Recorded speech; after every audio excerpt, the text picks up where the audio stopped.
Welcome to Puerto Rico English News, the only English-speaking broadcast of local Puerto Rican news and entertainment. Please subscribe. Keep us alive.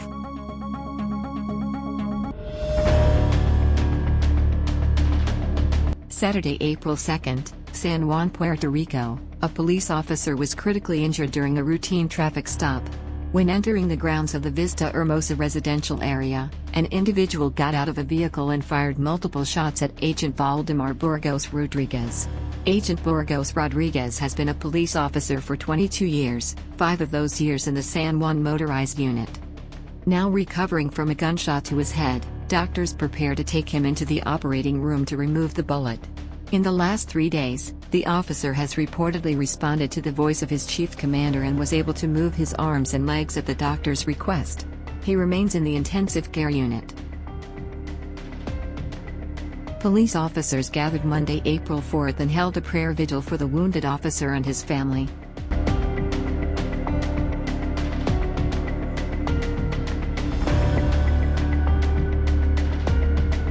The suspects, pictured above, from left to right, are Miguel Forteza, Victor Santana, and Pedro Nieves. Bail was set at $5.5 million.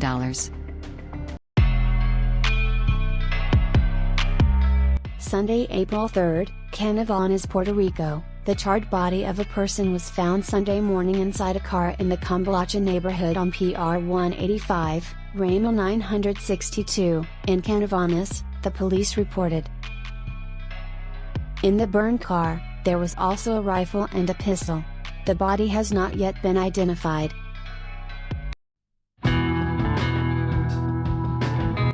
Saturday, April 2nd, Trijillo Alto, Puerto Rico, a man identified as Luis Reyes Delgado, 29, died Saturday, at the Auxilio Mutuo Hospital after receiving a gunshot wound to the stomach, under circumstances that the police are investigating.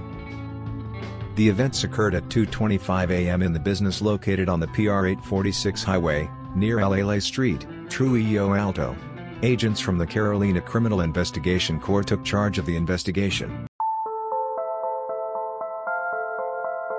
Sunday, April 3rd, the police are investigating 2 violent deaths reported in the early hours of Sunday, in Rio Piedras and in Santurce. All we know now is that one of the victims was 48 years old.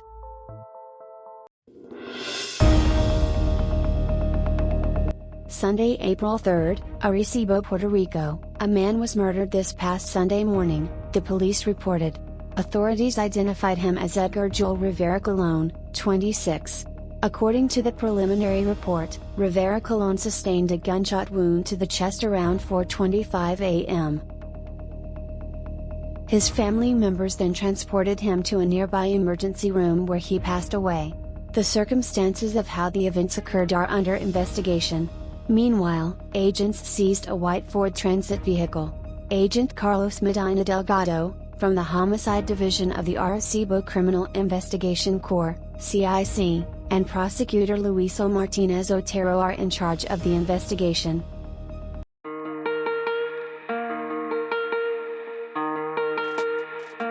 Saturday, April 2nd, Ponce, Puerto Rico. The police are investigating the discovery of a body floating in the early morning hours of Saturday, in the area of the docks in La Guancha in Ponce. According to the preliminary report, a call was received to the 911 emergency system about a missing person. After conducting the search, the body of Luis Rivera Risado, 57, who was a resident of Ponce, was found floating in the dock area. Agent Noel Martinez from Homicide Ponce, and Prosecutor Idelfonso Torres, are attending the case. Saturday, April 2nd, Catano, Puerto Rico, the body of a man who apparently drowned in the Bahia Viva area of Catano was recovered Saturday afternoon, the police reported. At this time, the police have not identified the man and have not found signs of violence. Police said the man is tan, about 6 feet tall and was wearing a blue bathing suit with a sleeveless shirt.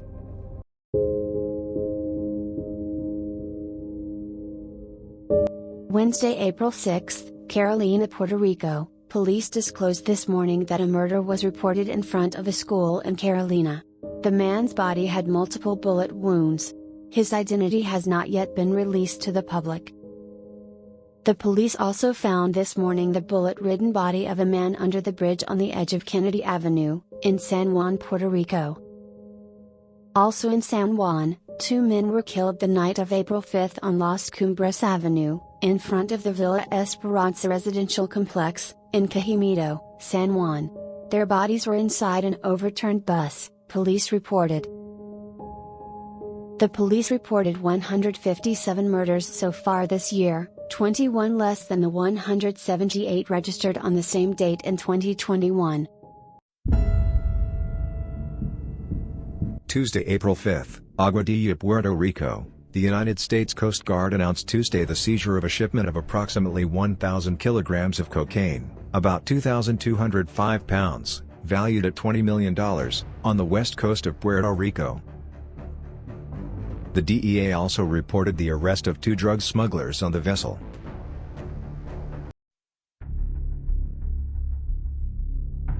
Tuesday, April 5, Cabo Rojo, Puerto Rico. 3 years after the alleged conspiracy, a federal grand jury issued an indictment against 20 alleged members of an organization that engaged in drug trafficking in the Cabo Rojo area.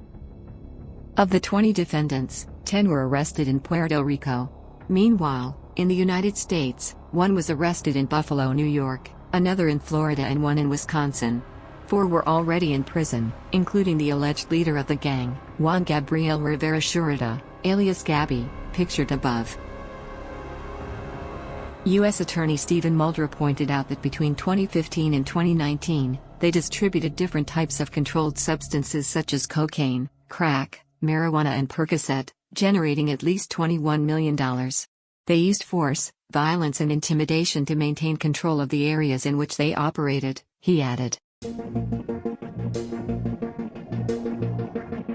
Tuesday, April 5, San Juan, Puerto Rico. A former executive secretary of the College of Expert Electricians of Puerto Rico, is charged with devising a fraud scheme together with 23 close friends to appropriate $124,000 from a compensation fund for the relatives of professional electricians, who died or suffered permanent disability.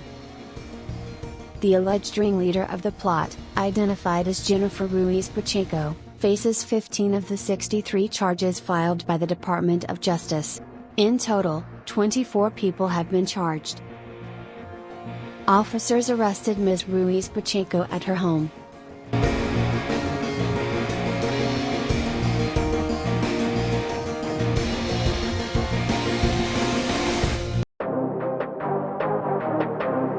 Monday, April 4, San Juan, Puerto Rico. A judge of the Court of First Instance of San Juan found cause for the arrest of a 50-year-old accountant accused of illegally appropriating $116,000 from a company, reported the police. Fernando Xavier Figueroa Vasquez was released after posting bail of $20,000. Friday, April 1, San Juan, Puerto Rico. A federal grand jury returned a 92-count indictment of bank fraud, conspiracy to commit bank fraud, aggravated identity theft, and money laundering against Carmelo Santiago and Efrain Delgado Rodriguez, as part of a scheme to defraud an insurance company in San Juan. They were charged with creating a scheme that defrauded an insurance company of $526,000. If convicted, they face a maximum sentence of up to 30 years in prison, as well as a maximum consecutive sentence of at least 2 years on the aggravated identity theft charges.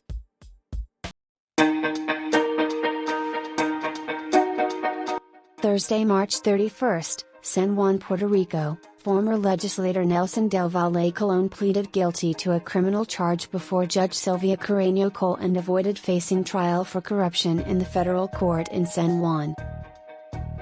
Nelson del Valle was accused of inflating the salary of 2 former employees and asking them to pay him kickbacks.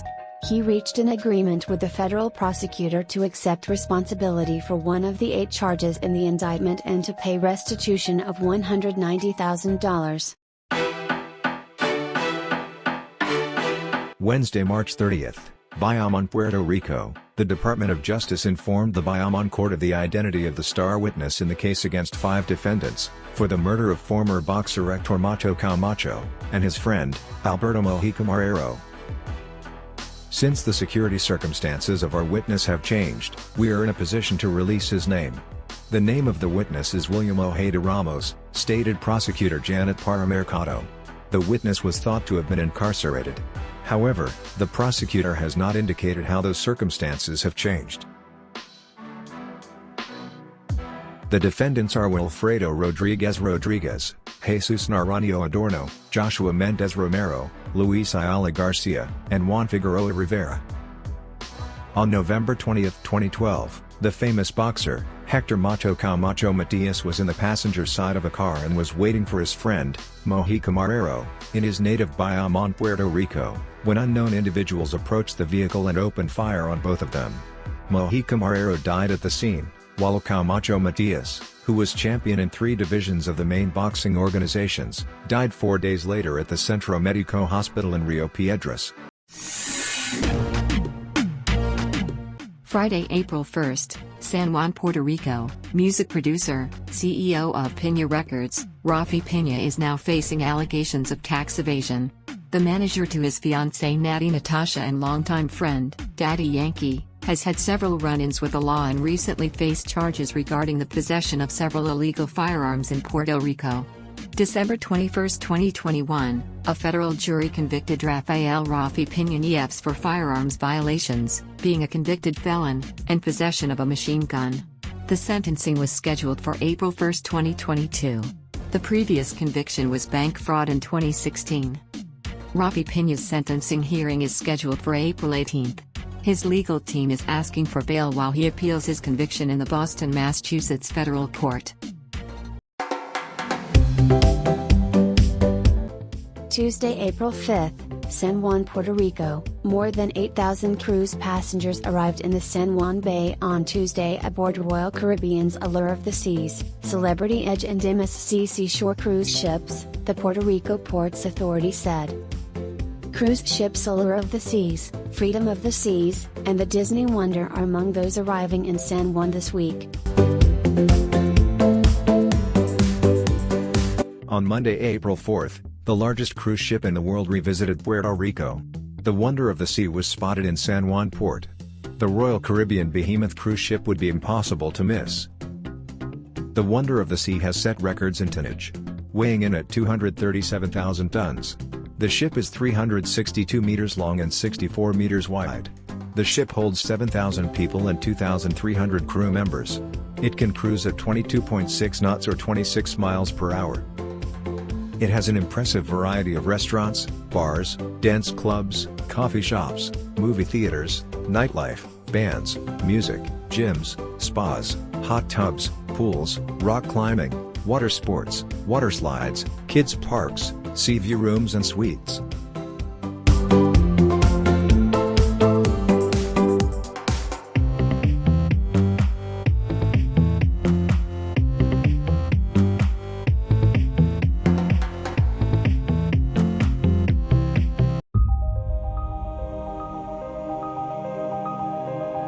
Thursday, March 31st, Arecibo, Puerto Rico, an international team of scientists, astronomers, aerospace engineers, and physics experts, have published a proposal that seeks to encode and send an updated transmission of the famous 1974 Arecibo message, a signal containing basic data on planet Earth, human beings, and our chemical composition, as a communication mechanism for possible intelligent life in the star constellation, M13. The updated message would contain more detailed information about humans, our solar system, and the biological and chemical composition of planet Earth, among other details. The Arecibo Observatory is in Barrio Esperanza, Arecibo, Puerto Rico and owned by the U.S. National Science Foundation. The Arecibo telescope was funded as a means to study Earth's ionosphere, or atmosphere, for this purpose, and serving a dual use as a general-purpose radio telescope for surveillance. Thank you for watching. Here's your weather for the week, for the North Island. Be sure and follow us on Facebook to get up to date with our news, information, jobs, power outages, viral videos and everything Puerto Rico. Thanks for subscribing. Have an amazing week.